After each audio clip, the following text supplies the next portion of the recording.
She was still screaming when the river swallowed her. Cold water closed over Abony's head as her fingers clawed at empty air. Moonlight shattered across the surface, and the last thing she saw before sinking was the silhouette of her two best friends standing at the edge, not reaching for her. But stepping back, Zola's voice trembled. "It's done." Nia grabbed her wrist. "Don't just stand there. Let's go." The river grew quiet again, as if nothing had happened, but the river had seen everything. Before we continue, please take a moment to subscribe, like this video, and comment where you're watching from. Stories like this deserve to be heard till the end, and trust me, you don't want to miss what happens next. Just hours earlier, the three young women had been laughing together in the village square. They were known as the three Calabashas, inseparable since childhood. Abony, gentle and soft-spoken, carried wisdom beyond her years. Zola, breathtakingly beautiful, walked as if the world owed her admiration. Nia, sharp and ambitious, believed poverty was a curse meant to be escaped at all costs. They had always sworn, whatever we achieve together. Until he arrived, Chief Adewale did not enter the village quietly. His horses kicked dust into the sky, his attendants carried carved chests, and his garments shimmered with wealth gathered from distant lands.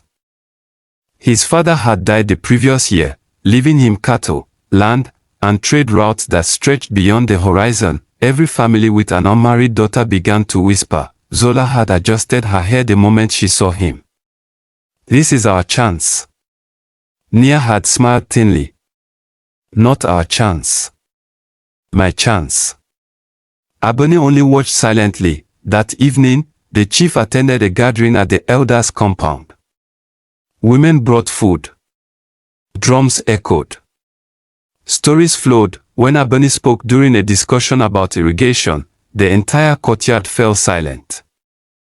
"The river gives," she said calmly, "but it must be respected. If we take too much, it will answer."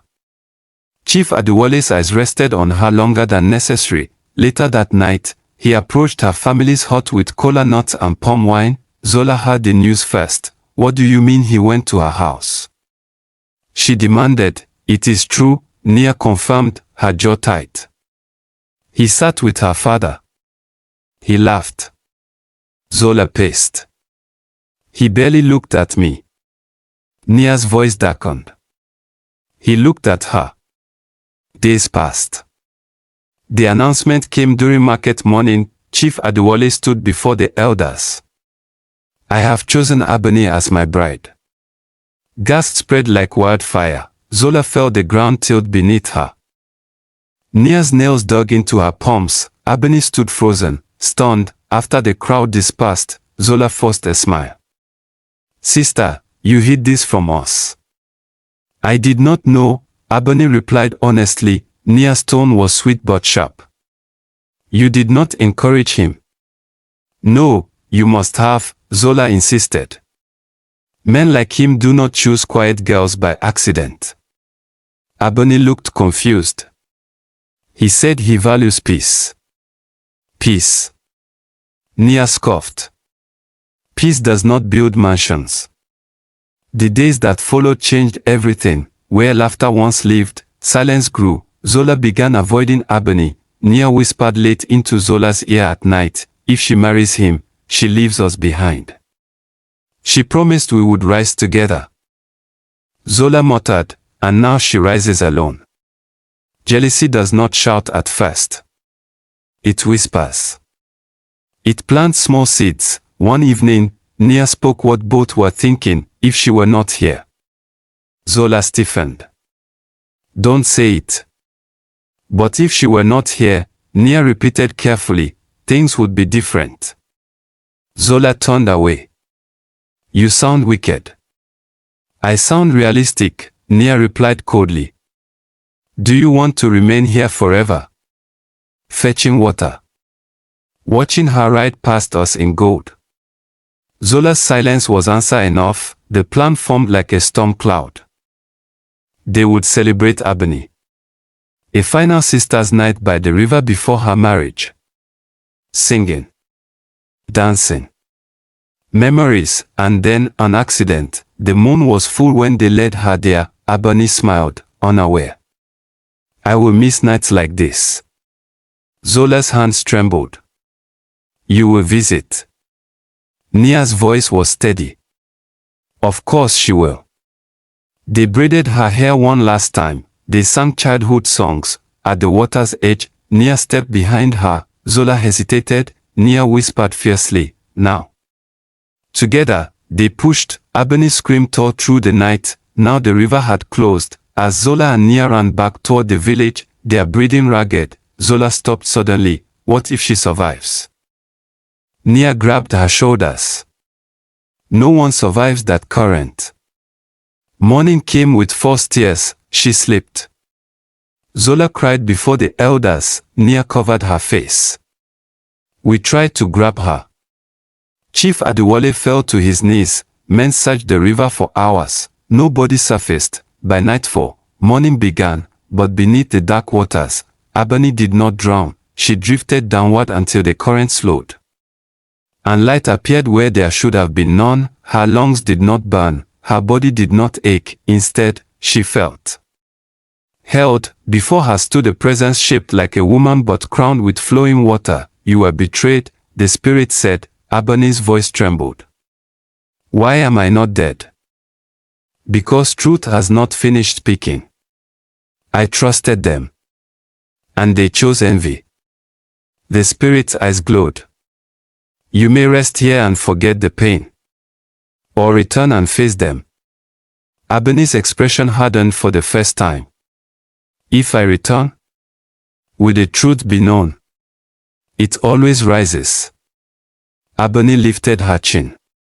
Then send me back.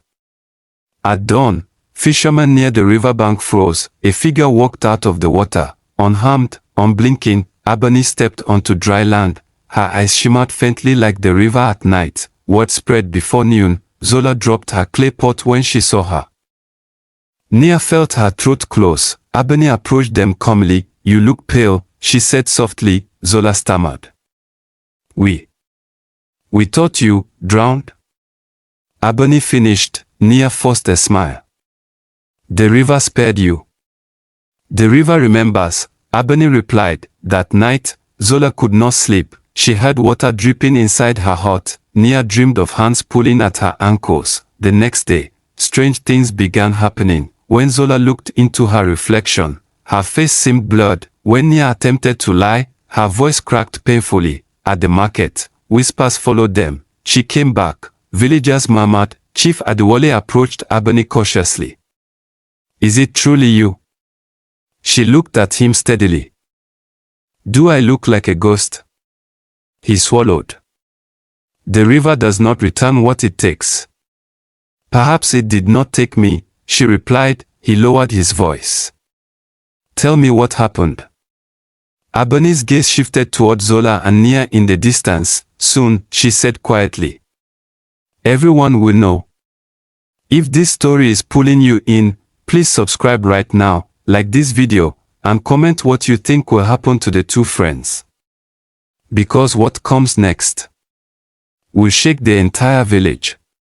Zola woke up choking. Her hot floor was soaked, not with rain. The sky had been clear all night, but with a thin layer of cold river water that crept around her sleeping mat like silent fingers. She scrambled to her feet. Nia. Across the compound, Nia burst out of her own hut at the same moment, breathless. You too? Their eyes met. Neither needed to explain. It's just fear, Nia said quickly, though her voice shook. We're imagining things. But as they stepped outside, they saw a narrow trail of wet footprints leading away from their huts. Toward the center of the village, bare footprints, Abony's size. By mid-morning, the entire village buzzed. She was seen at the river at dawn again. She walks alone now. She does not smile. Chief Adewale had not left her side since her return. Yet even he felt something had changed. He approached her beneath the iroko tree. Abony, people are afraid. She looked at the gathering clouds above. Are you? He hesitated. I am confused. She studied his face carefully. If I tell you what happened, will you believe me? Try me. She stepped closer, lowering her voice. They pushed me. His expression hardened instantly. Who? You already know? A muscle twitched in his jaw. Zola and Nia. Yes. He clenched his fist. I will summon the elders now. No, Abony said sharply. He paused. Why? Because truth forced too quickly can look like revenge. Let it reveal itself. He stared at her. You speak differently. I have seen differently. Meanwhile, Zola and Nia huddled in Nia's hut. We must leave, Zola whispered, and say what? That we're afraid of someone we tried to kill. Nia snapped. Zola covered her ears. Stop saying it. You think the river doesn't know? Nia hissed. She is doing this. A knock came at the door. They froze. Another knock. Come. Slow, Nia forced herself to stand and open it. Abony stood there, neither smiling nor frowning. May I come in? She asked softly. Zola's legs nearly gave way. Nia swallowed. Of course. Abony stepped inside and sat down. Silence pressed heavily between them. You both did not visit me, Abony said gently. We were. Ashamed, Zola whispered. Ashamed of what? Nia answered quickly. Of failing to save you. Abony tilted her head slightly. Is that what happened? Zola's breathing quickened. Abony leaned forward. When you pushed me, did you think I would fight? The air vanished from the room. Nia's face drained of color. We don't know what you're talking about. Abony's voice remained steady. The river showed me. Zola began to cry. Stop this. Abony stood up slowly. The river does not like lies. As she stepped outside, a sudden gust of wind slammed the door shut behind her. Inside, Nia collapsed onto the floor. She knows. Zola sobbed. We should confess. And be banished. Nia shot back. You think they will spare us because we cry? Then what do we do? Nia's eyes hardened. We make them doubt her. That afternoon, Nia moved through the market whispering carefully chosen words. She is not the same. Have you seen her eyes? What if something else came back wearing her face? Fear spreads faster than fire. By sunset, murmurs had begun shifting. Chief Adewale confronted Nia publicly. What are you implying? She lowered her gaze respectfully. Nothing, my lord. Only. The river is sacred. Some things are not meant to return.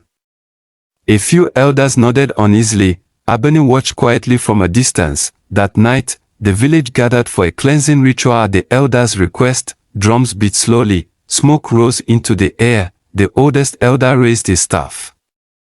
If any spirit walks among us, let it reveal itself. Zola's heart pounded so loudly she thought others could hear it. The elder turned toward Abony. Child, step forward. She did. Swear before the ancestors that you are flesh and blood. Abony did not hesitate. She took the ritual blade and sliced her palm. Blood flowed freely onto the earth. Gasps echoed. The elder examined the wound. She bleeds. Relief washed across some faces, but Nia stepped forward boldly. Spirits can bleed too. The crowd shifted again. Chief Adewale glared at her. Enough. But the seed of doubt had been planted. Later, as the gathering dispersed, Abony approached Nia alone. You are brave, Abony said quietly. I am honest, Nia replied stiffly. Abony leaned closer. Then be honest now. Why are you afraid? Nia's lips trembled despite herself. I am not afraid. Abony's eyes glimmered faintly in the torchlight. The river told me something else. Nia's composure cracked for a split second. You think you can scare me? She whispered fiercely, I don't need to. That same night, something happened that no whisper could control. The river began to rise, without rain. Without storm, water crept beyond its banks and flowed slowly toward the huts of Zola and Nia. Villagers woke to shouts, flood. Men rushed out with torches, but the water stopped at a strained boundary, circling only the two huts before retreating again. No other home was touched. Silence followed. All eyes turned. Zola fell to her knees in the mud. It's her. She's doing this. Abony stood calmly at the edge of the gathering. I did nothing. Chief Adewale looked between them. Then why only you? Nia shook violently. Coincidence. The elder stepped forward gravely. There are no coincidences when the river moves without rain. The pressure was building inside their hearts. Guilt grew heavier than fear. The next morning, Zola approached Abony alone near the riverbank. I cannot breathe, she confessed through tears. Every time I close my eyes, I hear your scream. Abony studied her silently. We were jealous, Zola whispered. We were foolish. And Nia? Abony asked. Zola looked down. She says we must stand strong. Strong in lies. Zola broke down completely.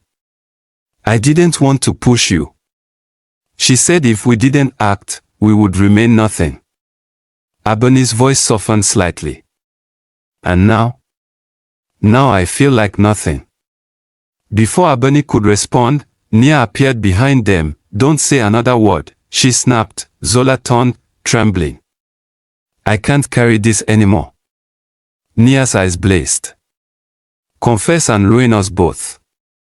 Abony stepped between them. It is already ruined. Nia glared at her. What do you want? Revenge. Abony's expression was unreadable. I want truth. Nia laughed bitterly. Truth does not feed the hungry or clothe the poor.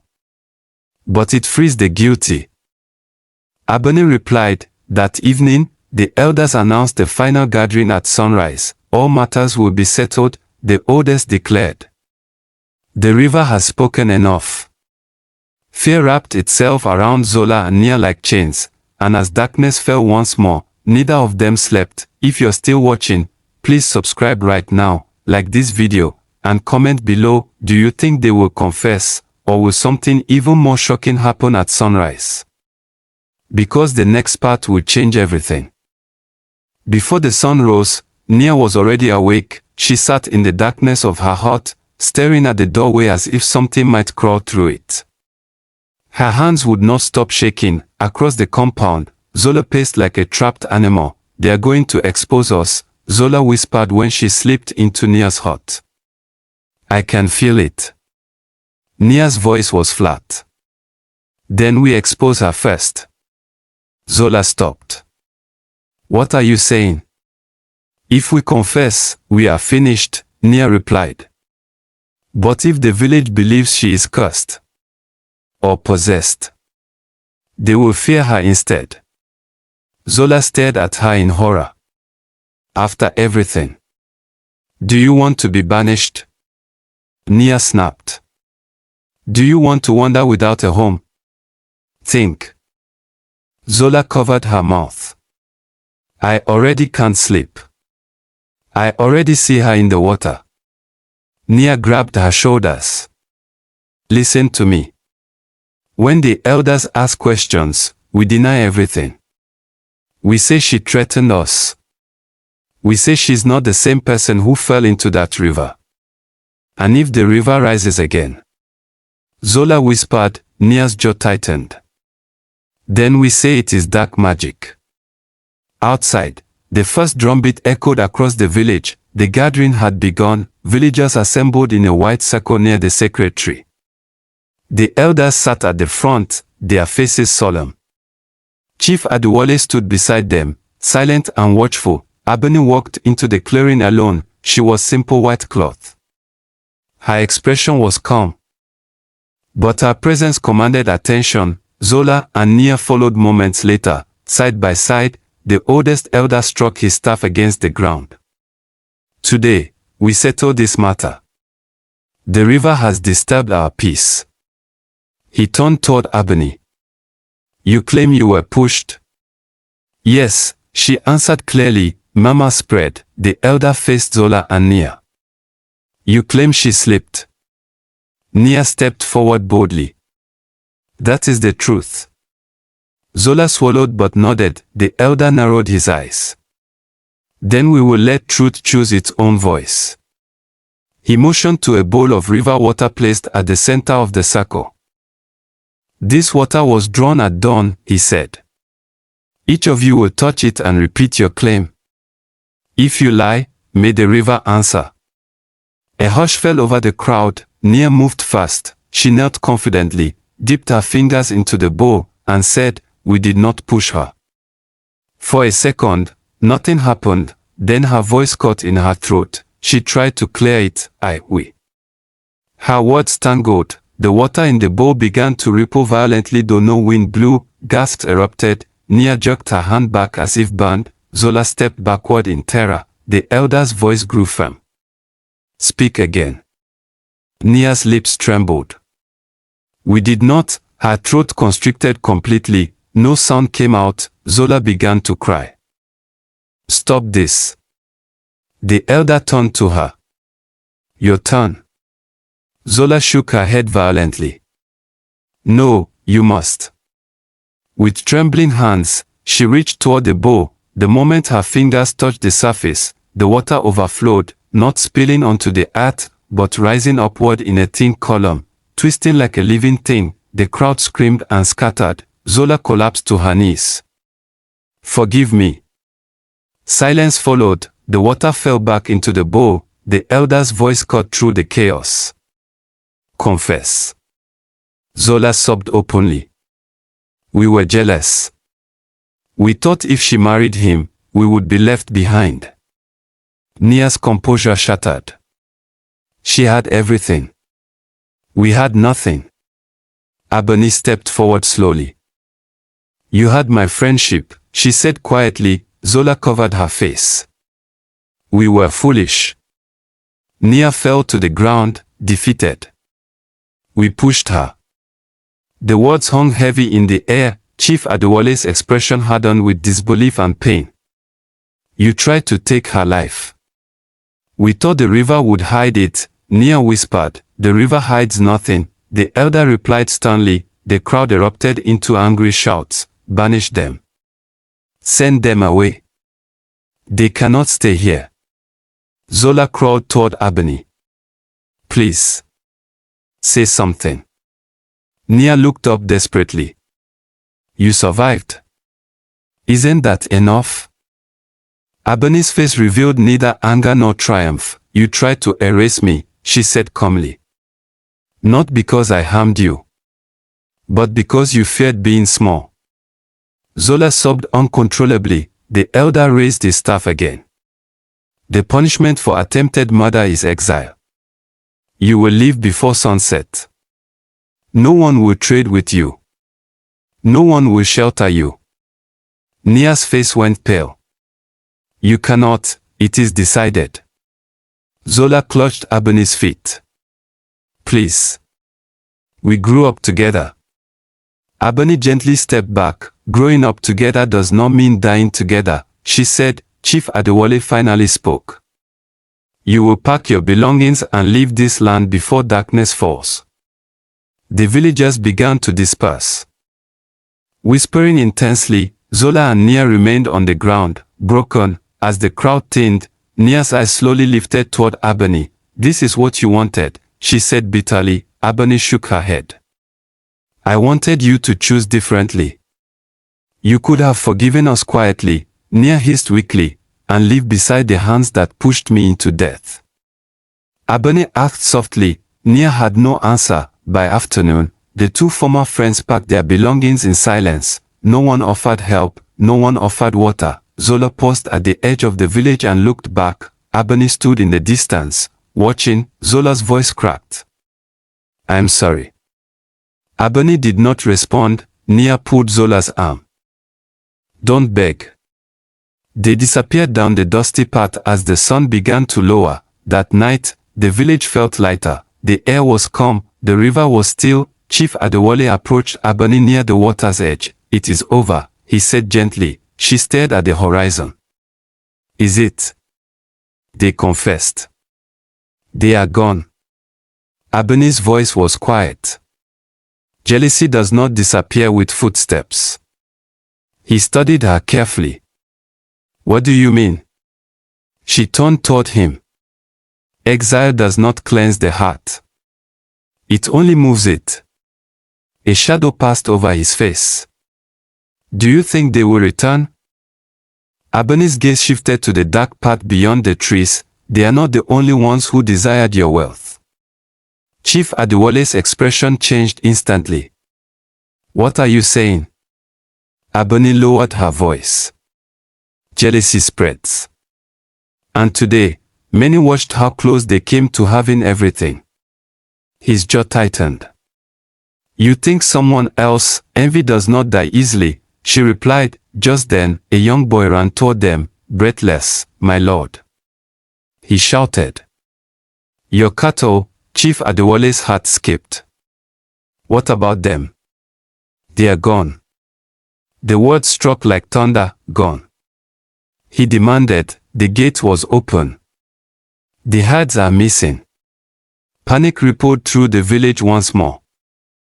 Chief Adewale turned to Abony in disbelief. She stared toward the hills. "The river may have finished speaking," she said quietly, "but greed has not."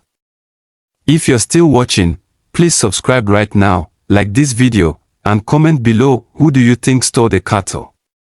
Is the nightmare truly over, or has something even bigger begun? The final part will reveal everything. Chief Adewale did not wait for another word. He grabbed the spear and stormed toward the grazing fields. Several young men racing behind him. "Check the northern path," he ordered. "No one moves cattle without leaving tracks." The sun had barely dipped below the horizon, and already the village felt unstable again. Abony walked calmly behind the rushing crowd. When they reached the field, chaos greeted them. The wooden gate had been forced open. Hoofprints scarred the soil. Rope lay cut and discarded. Adewale crouched, examining the ground. This was done quickly. They knew what they were doing. One of the headsmen swallowed. "My lord. Only someone who knows the land could move them this fast." Murmurs rose. Abony's eyes scanned the horizon. "Follow the tracks," she said quietly. They did. The hoofprints led toward the western hills, the same direction Zola and Nia had taken hours earlier. A tense silence fell. Adewale's expression hardened. "You think?" Abony did not answer immediately. Jealousy rarely lives quietly. The men quickened their pace. As they climbed the rocky path, faint cowbells echoed ahead, then voices, angry voices. They slowed and moved cautiously around a bend in the trail. There, in a clearing, stood Zola and Nia, but they were not alone. 3 unfamiliar men were struggling to control the restless cattle. Nia was arguing fiercely. "You promised we would get half." One of the men shoved her. "Be grateful we let you tag along." Zola looked terrified. "This is a mistake. We should not have done this." Nia spun toward her. "We have nothing left." "What did you expect?" A twig snapped under one of the villagers' feet. All heads turned. Chief Adewale stepped forward slowly, rage burning in his eyes. "So this is your repentance?" Zola gasped. "It's not what you think." Nia straightened, defiant even now. "You banished us with nothing. What were we supposed to do? Starve? You stole from the man you tried to kill for," Abony said calmly. Nia's composure cracked. "We lost everything because of you." "You lost everything because of your choices," Abony replied. the hide thieves began backing away. Adewale's men surrounded them quickly. You involved outsiders. Adewale demanded. Nia's voice shook but remained stubborn. You think wealth just falls from the sky? We had to take it. Zola burst into tears. I didn't want this. She said it was the only way. Nia warred on her. Stop blaming me. Abony stepped closer. When you pushed me into the river, I was afraid, she said quietly. But when I stood beneath the water, I understood something. Nia glared at her. Spare us your wisdom. Abony's gaze did not waver. The river did not save me so I could destroy you. It saved me so you would face yourselves. Zola dropped to her knees. I can't live like this anymore. The men restrained the thieves and tied their hands. Chief Adewale turned to the elders who had followed behind. They violated exile. They stole. They conspired. The eldest elder sighed heavily. Some hearts learn only through loss. Nia's strength finally crumbled. We were desperate. You were greedy, Abony corrected gently. Nia's eyes filled with tears for the first time. We thought if we had wealth, we would feel important. And now? Abony asked. Nia looked around at the ropes, the armed men, the disappointed faces. I feel empty. Silence stretched across the clearing. The elder stepped forward. You were given a chance to live and reflect. Instead, you returned to deepen your sin. Zola sobbed. Please. We cannot survive prison. The elder shook his head slowly. Prison is not your sentence. Hope flickered in their eyes. You will not be jailed, he continued. But you will serve. Nia frowned. Serve. You will return to the village under watch. You will work the farmlands you once mocked. You will draw water for the families you deceived. For 7 seasons, you will rebuild what your greed tried to destroy. Nia looked stunned. You would let us stay. Staying is not mercy, the elder replied.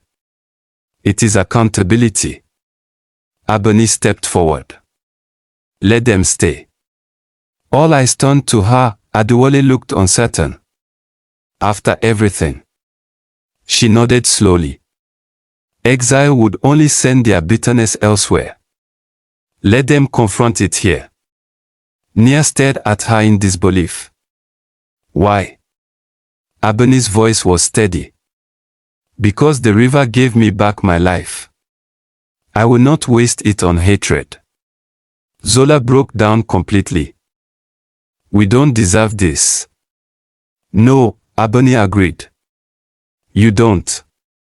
The honesty hit harder than anger. The cattle were led back toward the village as night settled fully. Zola and Nia walked behind the group, guarded but not bound. For the first time since that night at the river, Nia walked without defiance. When they re-entered the village, whispers filled the air again, but this time, there was no fear of spirits.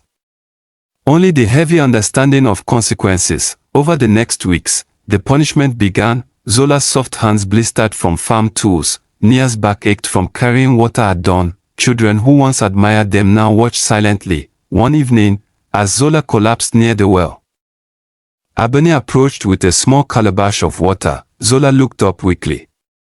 Why are you helping me? Abony handed it to her. Because someone must end this cycle. Zola's voice trembled. I don't know how to live without comparing myself. Abony sat beside her. Then start by learning who you are without wealth. Across the yard, Nia overheard. Later that night, she approached Abony alone. I hated you, Nia admitted quietly. I know. I thought if you disappeared, my pain would disappear too. And did it? Nia shook her head slowly. It grew. Abony studied her carefully. Greed promises relief. It delivers chains. Nia swallowed hard. Do you forgive us? Abony did not answer immediately. Forgiveness is not a word, she said finally. It is a path. Walk it. Seasons passed, slowly. The sharpness in Nia's eyes softened. Zola laughed again, not loudly, not arrogantly, but gently. Chief Adewale and Abony eventually married in a ceremony filled with music, not fear. During the celebration, the elder raised his staff and spoke to the gathered crowd. Let this story live longer than we do. Let it remind us that jealousy destroys faster than poverty ever could. And let it teach us that truth always rises, even from the deepest waters. As night fell and the drums echoed into the distance, Abony stood once more by the river. The water was calm, still, reflective. She whispered softly, "Thank you." And somewhere beneath the surface, the current moved in quiet approval. If this story kept you watching till the very end, please subscribe to the channel, like this video, and drop a comment below about the biggest lesson you learned from it. Your support truly helps these powerful stories continue. And remember, envy sinks, but truth always rises.